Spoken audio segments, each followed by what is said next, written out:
Slovenija se bo na svetovni razstavi Expo 2020 Dubaj predstavila v tematskem sklopu Trajnost.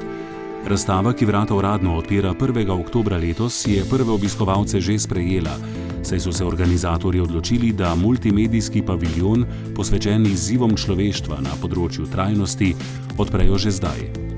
Slovenski paviljon, ki je bil v Dubaju zgrajen med prvimi nacionalnimi paviljoni, zbuja precej pozornosti tudi zaradi svoje prepoznavne zunanjosti.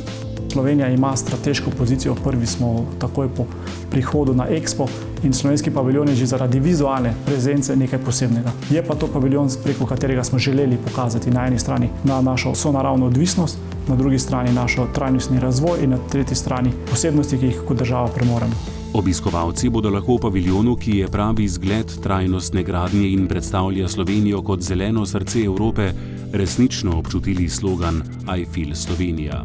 Spodaj imamo te vse slovenske vode, jezera, reke, morja.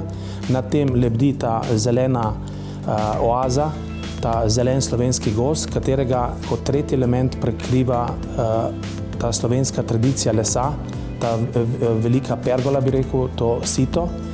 In to je ta nekako enostaven koncept, kot en tak tripartit v 3 korakih: voda, zeleno, les.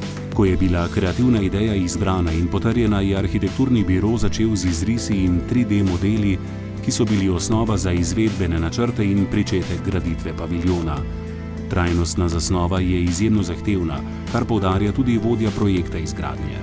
Zagotovo je naš edinstven v smislu zasnove, je kombinacija jeklene konstrukcije križno lepljenih plošč in tudi strešno sito je najbolj impresiven element, samostojen kot statična, zasnovan kot statična lupina, geometrijsko zelo zahteven. Eden najbolj opaznih elementov slovenskega paviljona je zagotovo unikatna lesena streha, ki predstavlja izjemno raven slovenskega strokovnega in tehničnega znanja, potrebnega za to, da se je kreativna zasnova, ki je izven rektangularnih oblik, sploh lahko realizirala. Že v samem konceptu projektiranja je treba pri vseh teh spojih posvetiti ogromno pozornosti. Da pa pridemo sploh v izvedbeni fazi do CNC procesiranja, je pa treba imeti res tim, ki je računalniško, dejansko ima računalniško znanje tehnično podprt, da se vse to 3D zriše in potem, da se to vse prenese na tehnologijo, ki je sposobna to CNC obdelati. Dejansko se je na koncu izkazalo, da je bila CNC obdelava in sama predpriprava elementov izredno dobra, tako da je dejansko sama strešna konstrukcija, kot mi rečemo, pasala v nulo. Poleg strehe k fascinaciji zelene Slovenije prispeva predvsem ozelenitev vertikalnih sten. V ta namen je bilo zaradi specifike lokalnega podnebja uporabljeno lokalno rastje. Želja je bila, da je tukaj ta stena predstavlja gozd, da je v bistvu zelen. Zato smo se osredotočili v bistvu na neke zelene odtenke, 50 odtenkov zelene.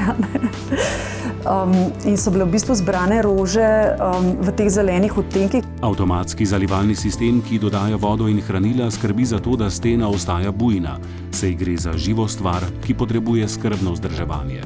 Ja, najbolj smo ponosni, to je res stena, ki je v tistem okolju ena večjih. S sodelovanjem različnih vrhunsko usposobljenih strokovnjakov je tako v letu 2020, polnem preizkušenj in izzivov, slovenski ekipi uspelo nekaj izjemnega. Prepričan sem, da mala Slovenija pušča za tem paviljonom velik pečat na delovišču Expo. Slovenija na področju trajnostnega razvoja zagotovo pionir, ki lahko sledi marsikatera svetovna država. Verjamem, da bomo to dokazali tudi na prihajajoči svetovni razstavi. Slovenija je na največji svetovni dogodek letošnjega in prihodnjega leta torej pripravljena. S paviljonom, ki slavi nacionalno znanje in predstavlja vrhunsko okolje za nova prijateljstva, bodo slovenske zgodbe, ki si zaslužijo preboj v svetovno orbito, segle dalje in višje.